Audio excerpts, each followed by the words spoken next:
Alhamdulillah, kita mulai. Auzubillahiminasyaitonirrajim. Bismillahirrahmanirrahim.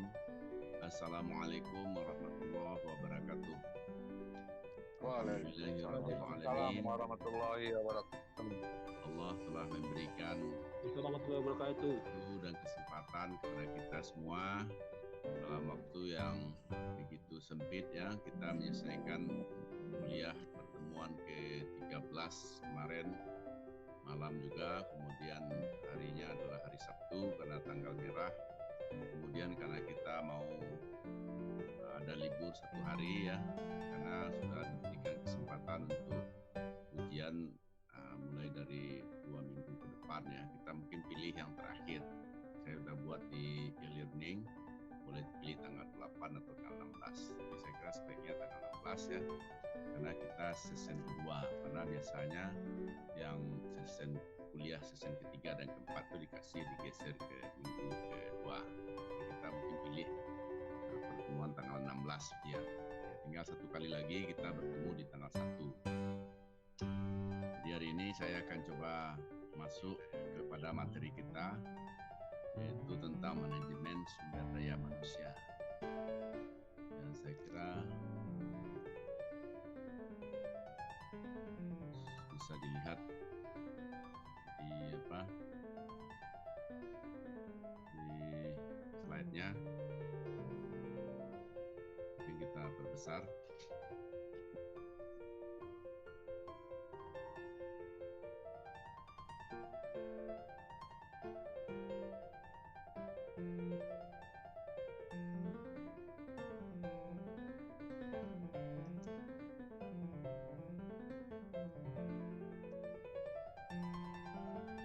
Mungkin sudah bisa lihat di situ. Materi kita adalah hari ini adalah tentang manajemen sumber daya manusia, khususnya sebenarnya adalah di dalam kerangka kewirausahaan. Jadi kita bisa lihat sebenarnya tadi sudah dijelaskan oleh kita dengan materi buku yang dipakai adalah buku Henro ya. Saya kira kita pakai buku Pearson ini. Pokok bahasannya yang pertama tentu adalah what is human resources management. Jadi saya kira tadi sudah juga dijelaskan apa saja lingkup daripada sumber daya manusia ini. Manajemen sumber daya manusia, apa itu sumber daya manusia? Ya, sumber daya manusia itu adalah salah satu ya saya kira dari kegiatan yang saya kira yang dibutuhkan di dalam wirausaha, karena manusia itu bisa berfungsi sebagai karyawan ya, kemudian berfungsi sebagai pimpinan dan tergantung kegiatannya. Kemudian bagaimana kalau dia jadi pekerja di dalam sebuah pekerjaan. Nah, supaya kegiatan itu berjalan tentu ada kepemimpinan. Biasanya dalam organisasi itu lebih penekanannya kepada kepemimpinan. Jadi mungkin kali ini kita coba memberikan pendalaman tentang gaya kepemimpinan. Jadi biasanya gaya kepemimpinan yang membuat sebuah organisasi itu bisa berjalan dengan baik.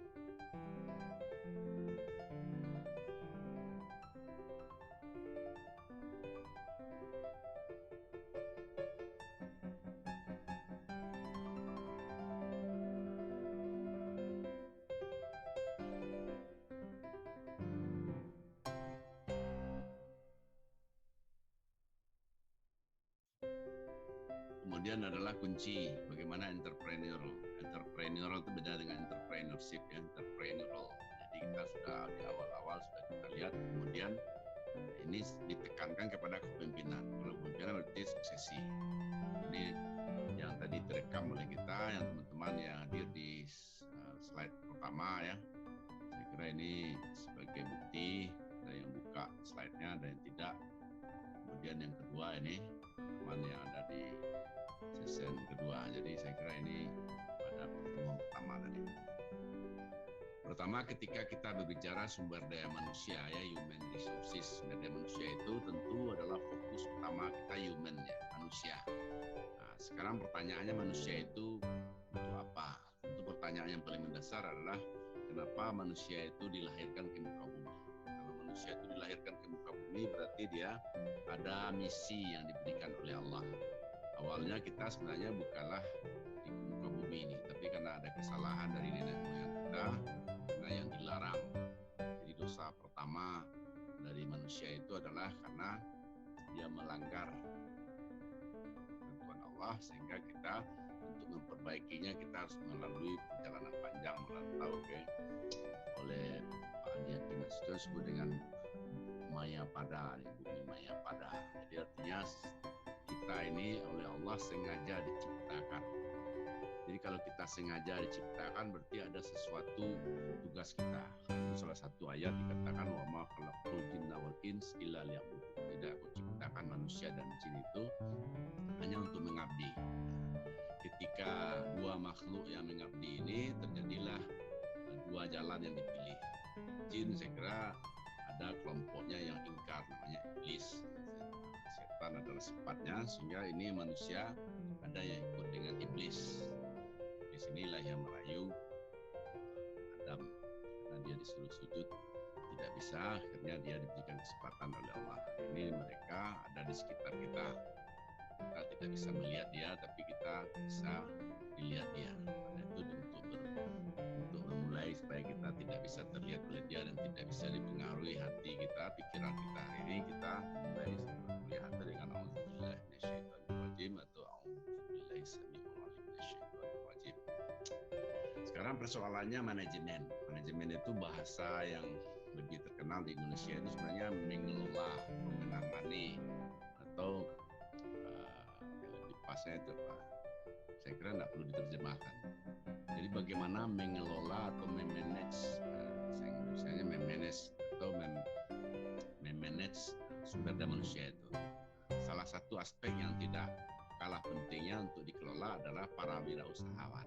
Nah sekarang kita tidak belajar secara umum manajemen manusia, tapi kita arahkan kepada wirausaha. Wirausaha berarti adalah inti kepada bagaimana sebuah bangsa itu maju. Kalau bangsa itu maju oleh McClellan dikatakan adalah 2%. Dari 2% minimal dari penduduk sebuah negara itu adalah wirausaha. Nah, Indonesia baru berada pada posisi 0,82%, 1%. Jadi untuk negara sebuah maju, kenapa Amerika maju, Inggris maju? Nah, sudah perhatikan saja berapa perusahaan-perusahaan Inggris, perusahaan-perusahaan Amerika yang bekerja di sini. Perusahaan itu disebut dengan perusahaan multinasional, ada Caltech, ada General Electric, perusahaan itu. Jadi kemudian usaha-usaha seperti KFC sudah bertebaran di muka bumi. Nah, wirausahawan, sudah lihat wirausahawan yang ada di Indonesia ini yang naik kelas, yang kelasnya level internasional siapa? Karena itu ada levelnya kelas RT ya, kelas RW, kelas kecamatan, kemudian kelas daerah, distrik ya, kemudian daerah regional, kemudian nasional. Dan itu pengusaha nasional itu tidak diturunkan ke bawah, dicari kesalahannya, mungkin masalah-masalah sehingga dia jatuh. Sebenarnya fungsinya bangsa ini adalah bagaimana membina wirausahawan. Namanya adalah youth entrepreneurship. Youth entrepreneurship ini, youth entrepreneur ini biasanya diberikan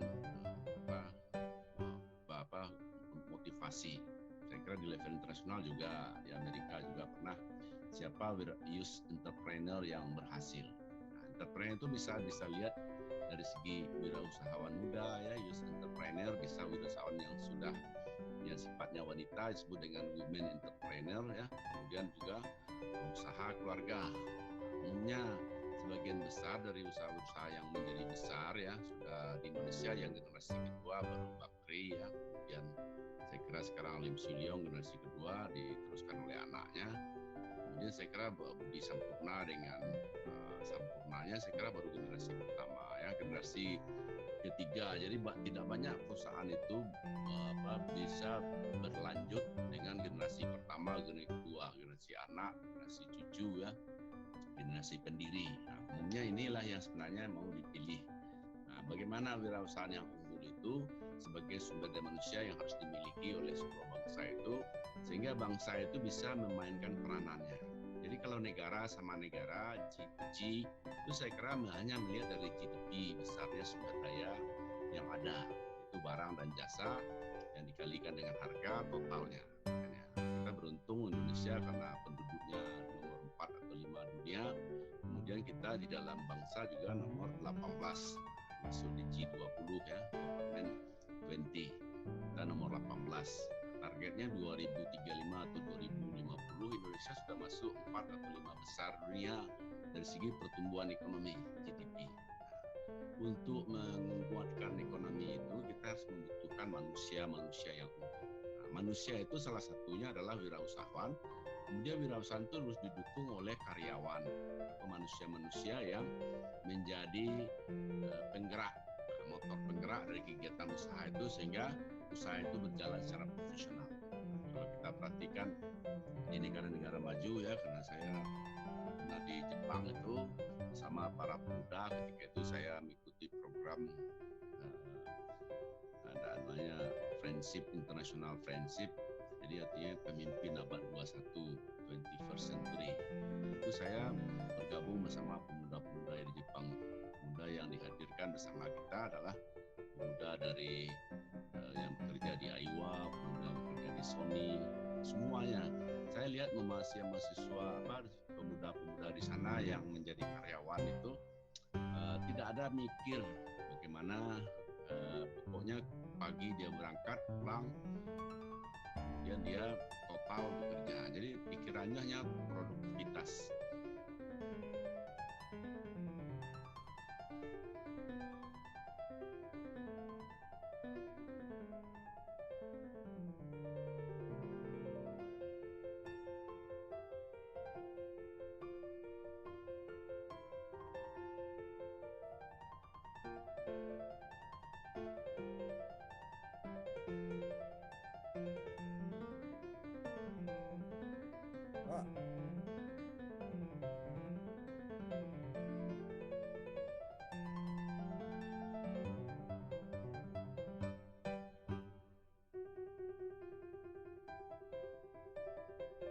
Suruh Pak.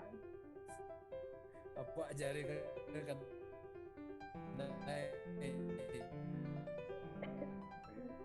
apa di mood lo suaranya? Oh ya, oke. Suaranya gimana tadi?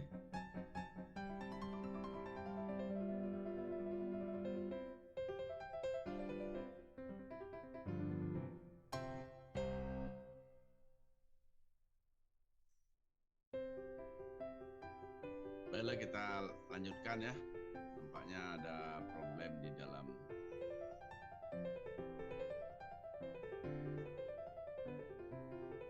Jadi definisi sumber daya manusia itu adalah bahwasanya individu yang memberikan sumbangan berharga.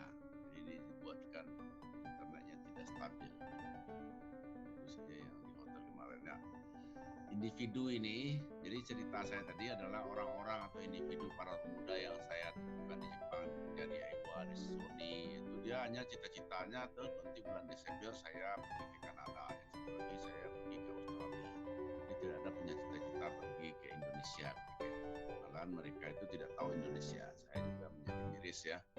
Indonesia itu. Saya malam salah seorang pemuda di Jepang itu saya jelaskan, you tahu nak Indonesia itu pernah dijajah oleh negara you.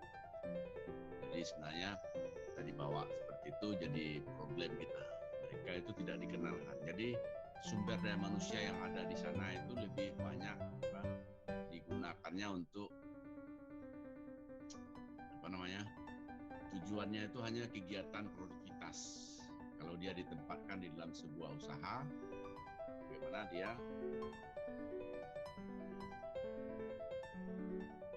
melihat bahwasanya kegiatannya itu kesuksesan. Jadi dia tidak pernah memikir siapa yang jadi presiden di negaranya. Jadi saya melihat aneh di situ adalah presiden di negaranya aja dia tidak tahu. Terus ya sudah berganti ya presidennya. Karena ketika saya berangkat ke sana, presidennya baru. Kemudian saya ketemu dengan Menteri Luar Negeri ya. Kita bersalaman, mereka itu tidak biasa salaman ya. Itu membiasakan diri mereka ketemu hanya membungkuk sampai ruku ya. Karena itu ada teman ketika kita sholat Jumat bersama itu di khutbah Jumatnya disebutkan bahwasanya orang Jepang ini adalah orang yang pertama masuk surga. Kenapa? Mereka itu menjalankan nilai-nilai ketakwaan yang kita anut di dalam agama kita. Tapi kenapa kekurangannya karena mereka itu tidak sampai sujud dan tidak bertauhid. Mereka itu setiap ketemu orang hanya rukuk, ya nak.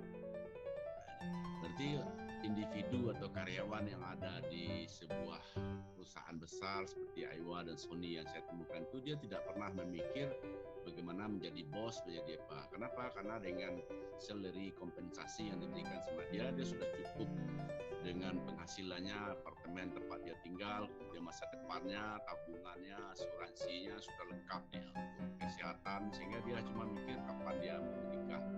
Nah, yang paling aneh juga dia tidak pernah memikirkan menikah, karena di sana dia tidak ada agama. Jadi jelas disebutkan oleh salah seorang dosen dari Universitas Tokyo, mereka ini tidak beragama, tapi yang lebih tinggi adalah budaya. Nah, budaya itu saya kira apa yang dilakukannya itu adalah sesuai dengan nilai-nilai yang ada di agama kita. Kemudian adalah mereka itu mengejar produktivitas itu. Nah, jadi sumbangan seorang karyawan atau seorang pekerja di negara maju yang saya temukan itu, dia adalah karyawan.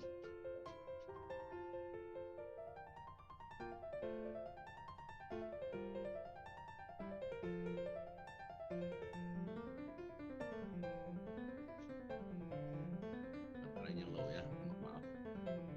Kemudian sumbangan inilah yang dipikirkan. Jadi saya kira itu mungkin tadi pertanyaan bagaimana perbedaan orang Indonesia itu. Orang Indonesia itu mikirnya banyak sekali ya, bagaimana yang terjadi di sekitar mereka, kemudian terjadi perselingkuhan di antara karyawan. Dia tidak pernah mikir itu.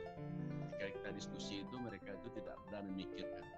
Dia ketika di tempat bekerja, dia bekerja dengan sungguh-sungguh. Setelah itu di luar dia nikmati perjalanan hidup ini. Mungkin kita tidak bisa juga mengatakan dia adalah yang lebih baik kan, karena memang kegagalannya juga banyak.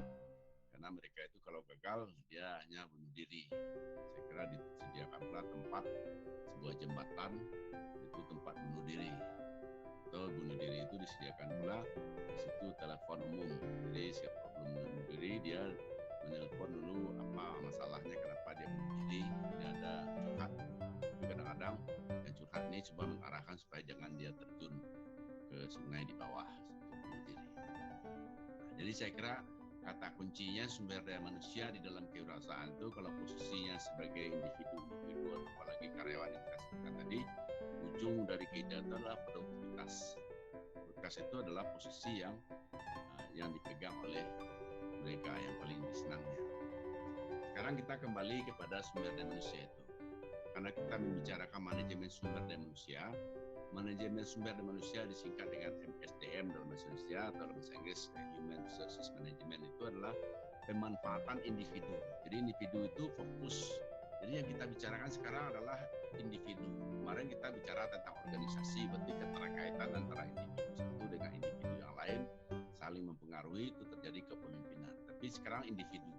Di dalam kegiatan itu ada individu yang dominan, individu itu. Sehingga kalau kita lihat di situ adalah pemanfaatan para individu itu untuk mencapai tujuannya. Bagaimana caranya? Kita lihat untuk mencapai sebuah tujuan organisasi itu, individu itu melibatkan diri. Nah, tujuan-tujuan itu sehingga saling terkait antara individu satu dengan individu lain. Atau lebih khusus lagi, tujuan dari manajemen sumber manusia adalah meningkatkan kontribusi. Sekarang kan kontribusi, ketika kita kuliah ini kontribusi waktu, atau bahasa lain namanya investasi waktu atau kontribusi produktif kita sebagai karyawan dalam sebuah organisasi yang secara strategik atau secara etis. Ya, tadi sudah saya sebutkan etis itu budaya ya, bagaimana dia bertanggung jawab secara sosial. Kalau organisasi itu kita anggap sebuah perahu, kemudian di dalam individu itu ada kerjanya melombangi perahu, dan perahu itu tenggelam.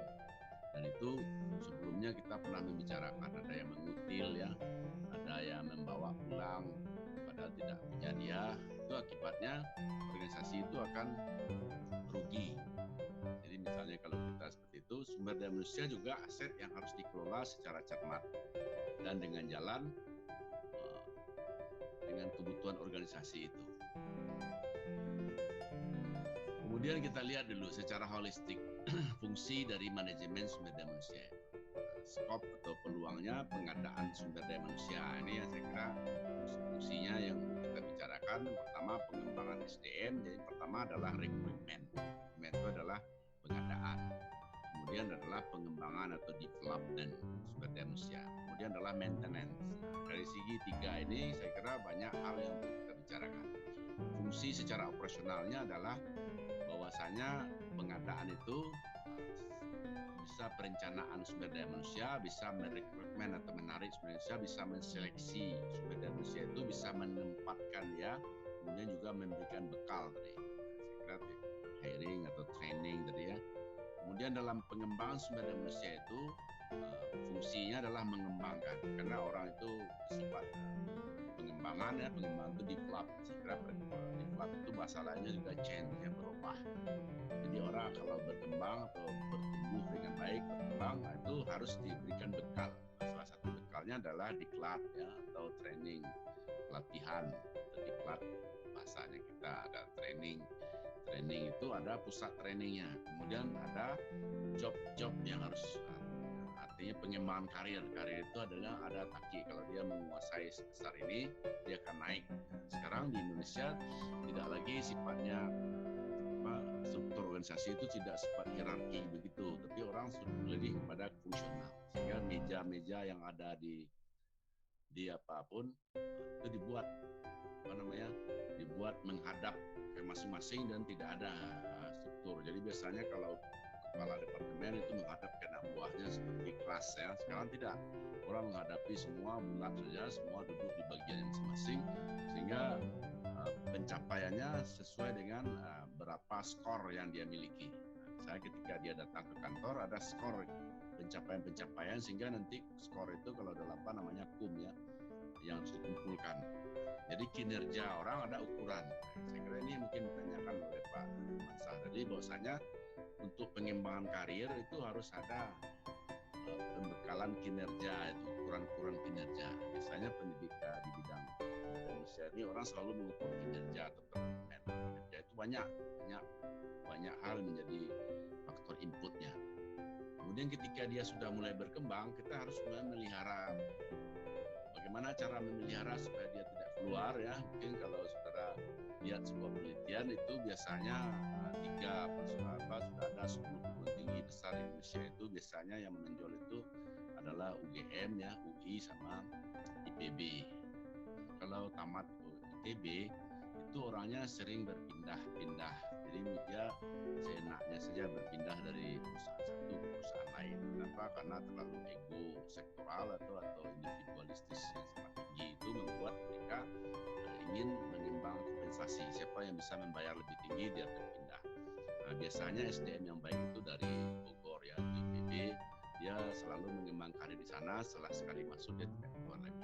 Biasanya yang tidak banyak menuntut adalah dari UGM. Karena itu memang sumber daya manusia itu memang sesuai dengan budaya yang dikembangkan oleh sebuah organisasi. Maksud kita di perguruan tinggi yang ada itu kita kembangkan budaya itu supaya orang sebenarnya ada yang puas saja dengan apa, ada yang tidak, sehingga berpindah-pindah.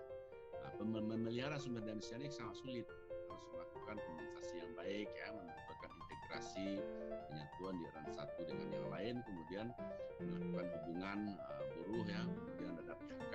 Instrumen-instrumen ini harus kita lakukan. Kemudian ketika dia mengembangkan karir harus dilakukan analisis jabatan, nilai prestasi kerja dan evaluasi, sehingga kegiatan-kegiatan itu bisa ditunjukkan dengan adanya penghargaan atau reward setiap tahun. Siapa yang dapat reward itu diberikan kesempatan. Perbedaan SDM itu dengan manajemen berbeda ya. Manajemen sumber daya manusia itu berbeda dengan manajemen personalia.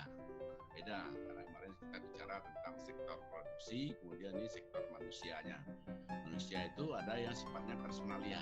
Kalau manajemen personalia itu di situ adalah salah satu faktornya produksi di situ. Tenaganya harus digunakan secara produktif mencapai tujuan perusahaan. Kenapa? Karena dia memproduksi. Tapi dalam istilah manajemen sumber daya manusia itu terkandung di situ ada karyawan atau sumber daya manusia yang harus digunakan untuk sebuah perusahaan sehingga dia menjadi aset atau kekayaan milik. Jadi sudah tinggal 10 menit lagi dikasih tahu. Kemudian merupakan aset ini kita harus memeliharanya sehingga harus dipenuhi kebutuhannya dengan baik. Bagaimana cara memenuhi kebutuhannya dengan baik sehingga manusia itu bisa diarahkan. Khusus mengenai sembilan jenis sumber daya manusia ini ada beberapa hal yang perlu kita bicarakan. Pertama yang berkaitan dengan organisasi. Kalau tujuannya organisasional, berarti organisasinya harus bisa berkembang dan maju. Tapi tujuannya lebih fungsional, ya, fungsi-fungsinya berjalan dengan baik. Kemudian tujuannya bersifat masyarakatan atau juga bersifat dengan personal. Kemudian tujuan organisasi itu juga berkaitan. Jadi yang pertama adalah memastikan bahwa majelis sumber daya manusia itu berkontribusi. Jadi kata kunci dari tadi kita bicarakan adalah kontribusi. Sumbangan kita pada efektivitas organisasi itu berjalan. Karena itu sekarang saya lihat di TPH saya ketika wisuda, kalau saya sudah lama tidak hadir wisuda, kemarin saya mengikuti sebuah wisuda di TPH itu diberikan penghargaan baik dari S1 sampai S2, diberikan penghargaan orang yang aktivis, orang yang banyak membantu teman-temannya, yang banyak meluangkan waktunya berkontribusi sehingga kegiatan perkuliahan berjalan dengan baik. Jadi di kelas ini Pak Mansa misalnya, sehingga memberikan motivasi teman-temannya. Ketika dia tidak datang, orang tidak bersemangat sekolah. Itu biasanya diberikan reward. Reward itu supaya organisasi efektif bisa berjalan dengan baik. Dalam Departemen Sumber Daya Manusia itu, dia tugasnya hanya membantu para manajer untuk mencapai tujuan organisasi. Jadi manajer-manajer itu bisa dikelola, di-manage dengan baik sehingga setiap tujuan dari manajer itu tercapai. Dalam hal ini, kalau di bank saya kira itu lebih profesional lagi karena ada manajemen sumber daya atau di pemerintahan juga melalui rekrut BKD ya, Badan Kepegawaian. Sehingga ada persyaratan-persyaratan yang harus dipenuhi, pertama persyaratan administratif, kemudian juga persyaratan pengalaman, kemudian persyaratan prestasi-prestasi. Sehingga orang ditempatkan itu penilaiannya tidak subjektif, jadi arahkan supaya lebih objektif sesuai dengan posisi dan kemampuan dan pengetahuannya. Dalam para manajer itu bertanggung jawab penuh pada atas bawah pada bawahannya sehingga Departemen SDM ini hanya memberikan dukungan dalam hal yang berkait dengan pengelolaan sumber daya manusia. Yang kedua namanya tujuan fungsional. Tujuan fungsional itu menjaga bagaimana kontribusi ke Departemen SDM itu dalam tingkat yang layak bagi kebutuhan organisasi. Sehingga kalau kita lihat kebutuhan organisasi, sumber daya akan terbuang percuma jika MSDM tidak terencana secara optimal sesuai dengan kebutuhan organisasi. Kemudian adalah tujuan kemasyarakatan. Kemasyarakatan itu bersifat etis ya dan bertanggung jawab sosial terhadap kebutuhan tantangan masyarakat sembari meminimalkan dampak negatif. Jadi artinya pada tuntutan tersebut. Ini yang paling berat ya, tugas kemasyarakatan. Misalnya kalau orang yang ada di masyarakat di sini dirugikan oleh perusahaan itu sehingga akan terjadi demo ya. Kalau orang menjadi demo itu akan berakibat pada mandeknya kegiatan organisasi. Jadi tujuan kemasyarakatan ini juga adalah bagian manajer bagaimana dia berhubungan dengan masyarakat luar eksternal ya supaya tumbuh suasana yang kondusif dalam menjalankan organisasi. Khusus untuk individu namanya tujuan personal. Sehingga ada karyawan yang tujuan pribadinya sejauh mungkin ya, mungkin saja dia ada problem keluarganya sakit atau apa ya, problem individu ini saya kira ini perlu ditangani secara khusus. Tujuan dari para karyawan itu mencapai bagaimana dia terpelihara dan dia sustainable ya, berlanjut untuk dipertahankan, dimotivasi sehingga dia bekerja secara penuh.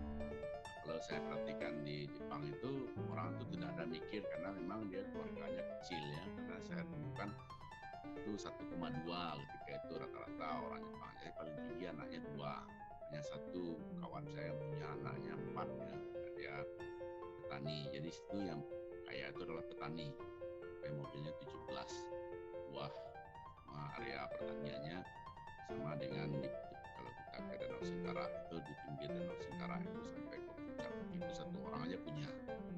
Jadi dia itu memang kaya. Itulah yang anaknya 4. Jadi yang lain umumnya 1. Kalau saya cuma 2 anaknya. Wanita saya keduanya. Yang satu sudah menikah di Kanada ya. Nah, jika tidak diperhatikan individu ini juga akan berdampak kepada kinerja dan kepuasan karyawan. Ini saya kira pertanyaannya ke sini.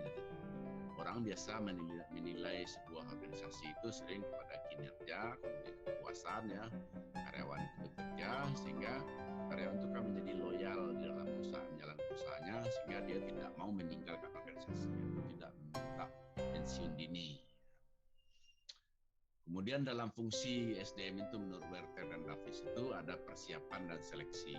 Ini artinya kita harus persiapan ya, bagaimana menganalisis jabatan atau desain jabatan itu sehingga jabatan itu terbagi kegiatan organisasi itu secara baik, sehingga orang-orang yang ditempatkan itu posisinya cocok dengan apa yang diinginkan organisasi.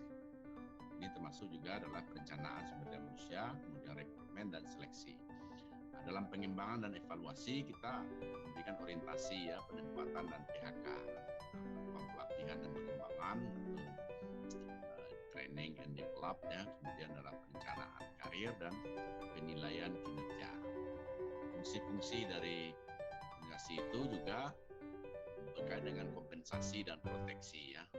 Ini yang saya kira yang menjadi utama ya, dan itu perlu kalau terjadi perselisihan buruh perlu lagi dimediasi oleh pemerintah.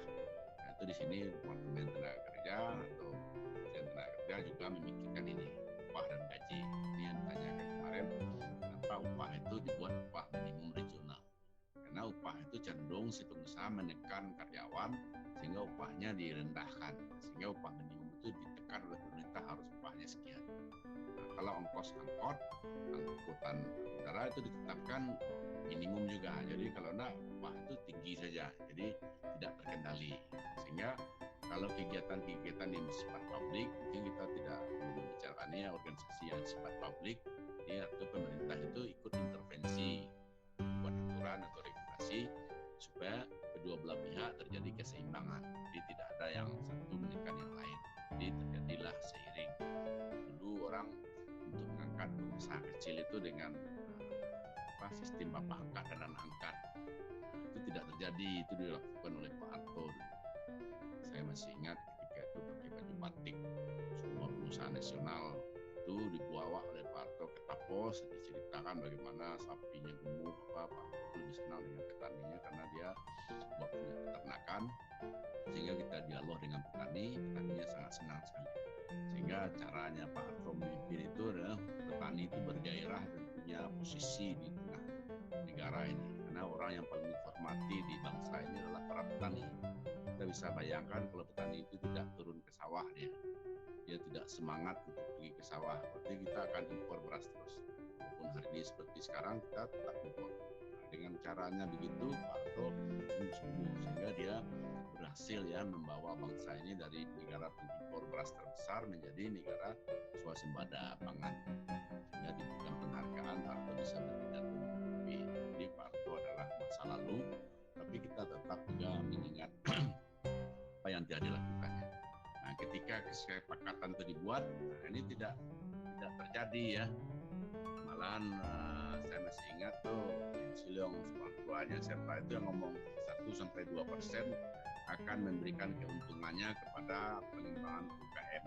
Sampai sekarang tidak ada realisasi. Yang realisasi itu hanya adalah 5% dari SHU BUMN itu diberikan untuk pengembangan UKM. Jadi saya lebih banyak dapat dari PLN, dari BNI. Jadi itu adalah bagaimana bentuk pengabdian dari sebuah usaha besar untuk usaha kecil, sehingga dia berubahlah sistem bapak angkat dan anak angkat, bapaknya terangkat, anak dan anak terangkat kan.